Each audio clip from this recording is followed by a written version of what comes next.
And that was the big thing a lot of people never realized about Barack Obama, was the talk. That's what really gave him the edge.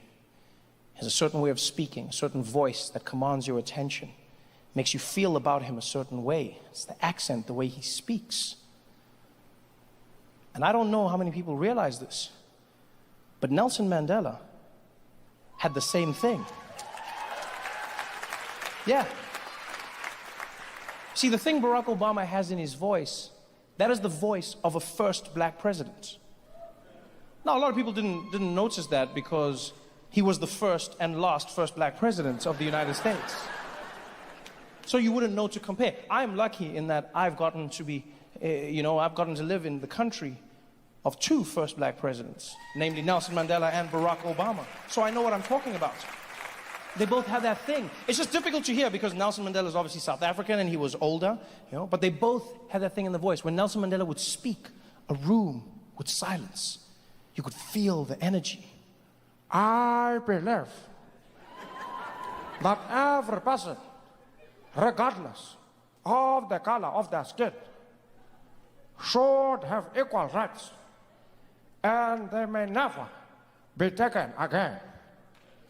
To those who would seek to oppress, I say to you, never and never again. And the people would lose their minds, and people would feel the chills because he had that thing. Like Nelson Mandela was destined for greatness because of that voice. He could not be a normal man with a voice like that. You can't do normal things with that voice. You are destined for greatness. You can't just be running around in the streets, and a Kit Kat, please. No. No. It's so unique. You can't be silly. What are you making, prank phone calls? Who the hell is this? I'm not telling you. It just doesn't work. I remember when Nelson Mandela was still alive and he would tell jokes at press conferences and events and no one would laugh. Because everyone thought a man who had been in jail for 27 years couldn't make a joke. And yet he still did. He still kept what was him. But it was partly because of that voice.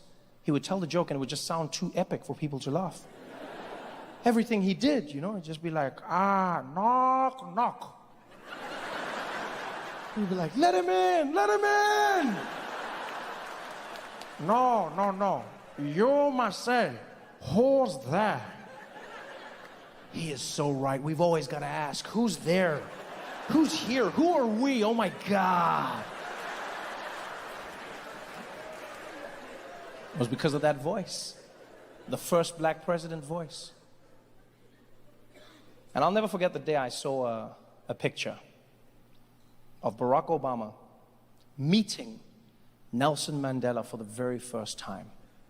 It's a beautiful image, and it's of the two men in silhouettes. In Chicago, Nelson Mandela sitting in a chair, Barack Obama leaning over him. And this was way back in the day. This was before Barack Obama was a blip on the presidential radar.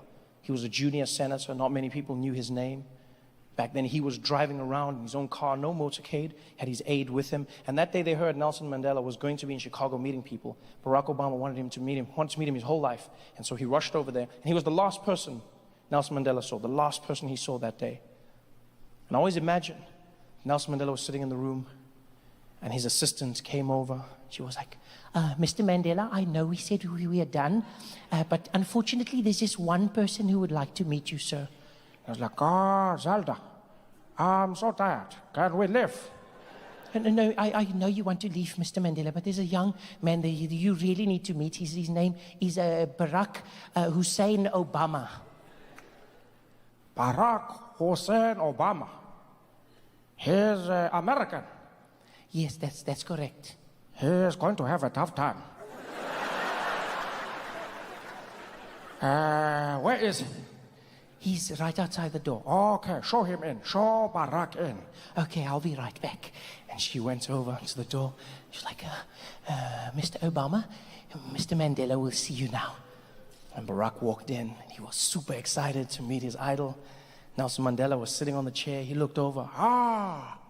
Young Barack, how are you? And Barack was like, Oh man, Nelson Mandela, man, this is the craziest day of my life, man. I can't believe this shit right now. I can't believe I'm meeting Nelson Mandela for the first time, man. Oh man, I waited my whole life for this moment. I'm like, I won't be just like you, man. I read your books, man. I saw what you were doing in prison. I was like, I'm gonna be the first black president of America. I'm gonna do the same things you did, man. I'm gonna win those votes, and I'm gonna be the first black president of America. and Nelson Mandela was like, not with that voice.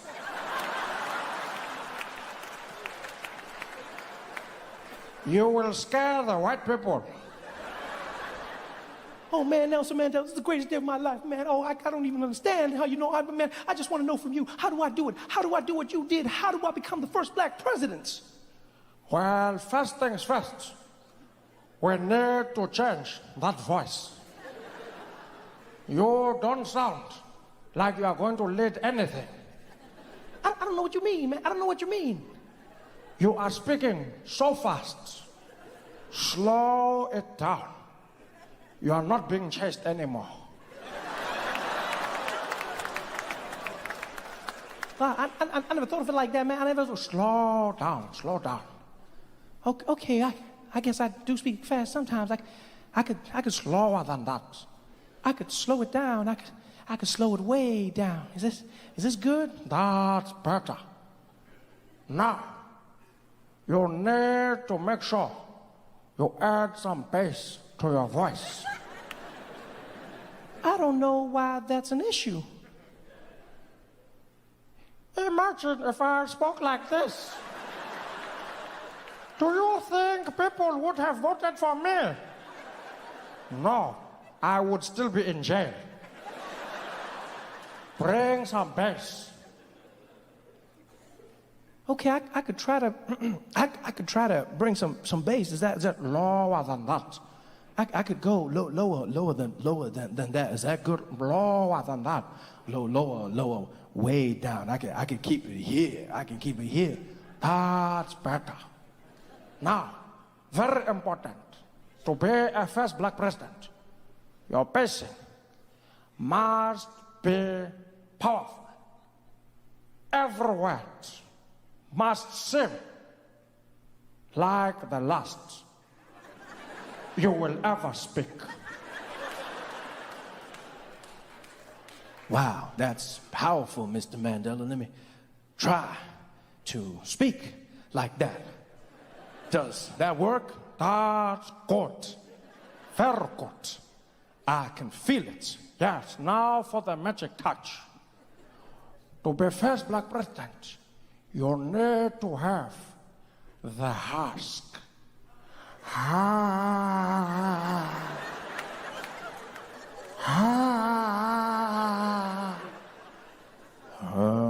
No more husky.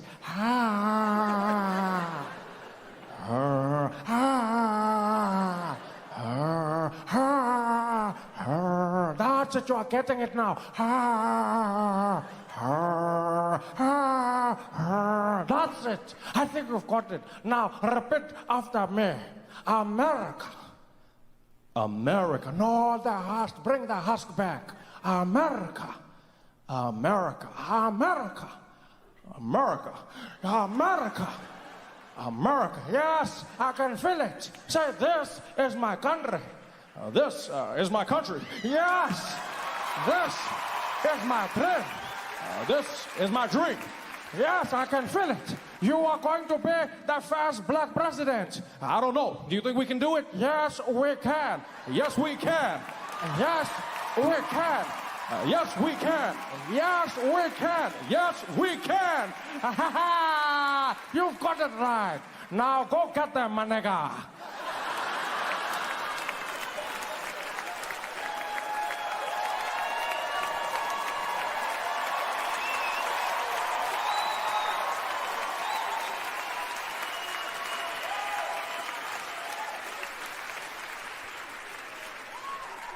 At least I like to think that's how it went down.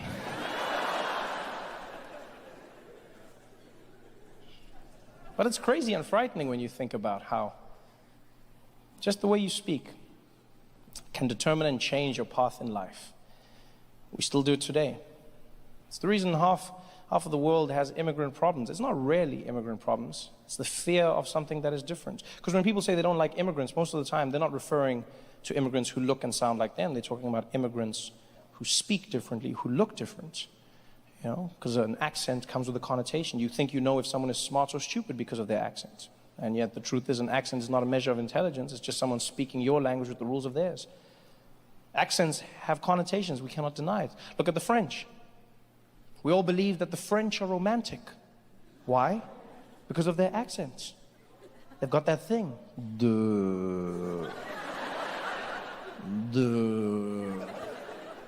I was thinking that maybe we could, how you say, afterwards, maybe we could try to, oh my God, he's so sexy, oh my God.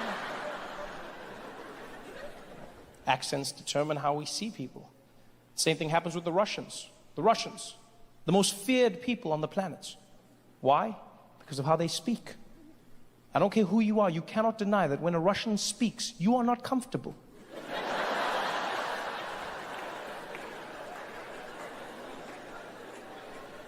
As soon as they open their mouths, yeah, go to kill you, break you. I destroy your family.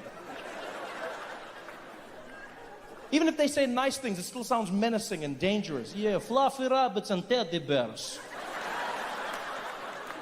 Happy Valentine's Day. Sounds like a threat. You don't mess with the Russians. I don't care who you are, where you are in the world, you do not mess with the Russians because of that accent. All of us in the world are afraid of the Russians. They do that thing when they speak. It strikes fear into the hearts of men. And you see it every single day. Look at what happened at the Olympics. We found out that the Russians have been doping for the last 4 or 5 Olympics. Olympic Committee banned them, confidently as well, while they were in Zurich. We here at the Olympic Committee feel that Russians may no longer participate in the Olympic Games due to their doping practices. And they are now hereby uninvited from the Games in Rio and banned hitherto and into the future. Thank you very much. And the Russians were like, what did you say? Well, the truth is, you know, the Olympics is for everybody, yeah? You can come when you want to. I mean, you know, who am I to ban you? Yeah, this is for all of us. Okay, I see you in Rio. Okay, yeah, Wiedersehen, bye-bye. Everyone's afraid of the Russians. You see it when it comes to geopolitics. Look at what happened in the Ukraine. Russia took a piece of another country, annexed Crimea, no provocation, no reason. Out of nowhere, the Russians were just like, yeah, I like.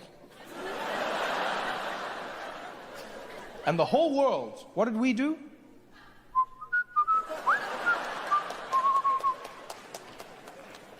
You don't mess with the Russians.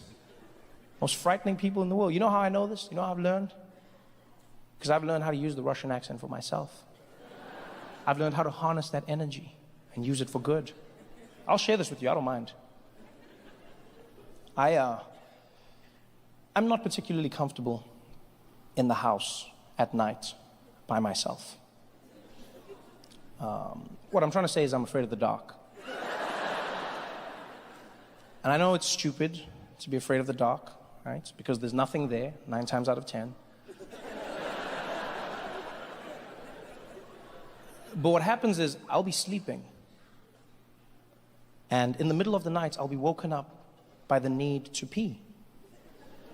And whenever that happens, I'm always faced with the eternal dilemma. When I go to the bathroom, do I turn the lights on and lose my sleep? Or do I leave the lights off and shit myself? I never know which one to go with.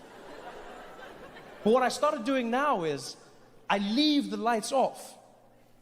And when I go to the bathroom, I just speak to myself in a Russian accent.